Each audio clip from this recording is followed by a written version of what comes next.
Football খেলে কি দেখাবো গণেশ সম্মানিত শ্রী মণ্ডলী। ওই যে দেখেছেন হিন্দু দেবতা গণেশ ঠাকুর কি করে বসে থাকে, তার ন্যায় বসে দেখাবে হাতি। গণেশ ঠাকুর কি করে বসে দেখাবে, এরা বোবাদ হন, কথা বলতে পারে না। কিন্তু দেখুন বর্তমান জগতে মানুষ মানুষের কথা শোনে না। আরেকটি বনের পশু, বিশাল জানোয়ার, একে কিভাবে শিক্ষা দেওয়া হয়েছে, কিভাবে প্রাণীভুক্ত মানুষের কথা শুনছে। একটু হাতে তালি হবে না ভাই সব? ধন্যবাদ। শিক্ষিত সমাজ মা বোনেরা, গণেশ কি করে বসে থাকে তার ন্যায় বসে দেখালো হাতি। সম্মানিত স্মৃতি মণ্ডলী, এবার দেখবেন আর্জেন্টিনা আর বনাম ব্রাজিলের ফুটবল খেলা। এদিকে প্রস্তুত রয়েছে আর্জেন্টিনার সুদর্শক খেলোয়াড় হাতি মধুমালা, আর ওদিকে বল নিয়ে প্রস্তুত রয়েছেন মিস্টার আপন।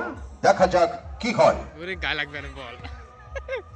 বল দিচ্ছেন মাঝ বরাবর ডান প্রান্ত থেকে আক্রমণে খাটো লেগসের বল। দেখা যাক এবার কিন্তু লক্ষ্য প্রস্তুত শট ঘুরে ছেড়ে গেছে আপনের কাছে। আপন দিলেন সিদ্ধান্তকে, সমান দিলেন আপনকে। আবারও প্রস্তুত হাতি মেলছি ডান প্রান্ত থেকে আপকৃত।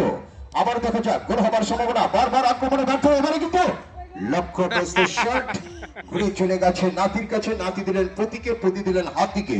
দেখা যাক এবারে কিন্তু মাঝ প্রান্ত থেকে আক্রমণে আর্জেন্টিনা দল। এবারে কিন্তু ফুল পাস, হাতি পিছে নাও, পিছে দাও।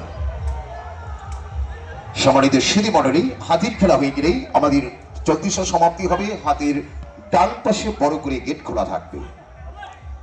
এবারে কিন্তু গোল, ভেরি গুড শট। এই সাথে শেষ হয়ে গেল 34। এখানে সমাপ্তি।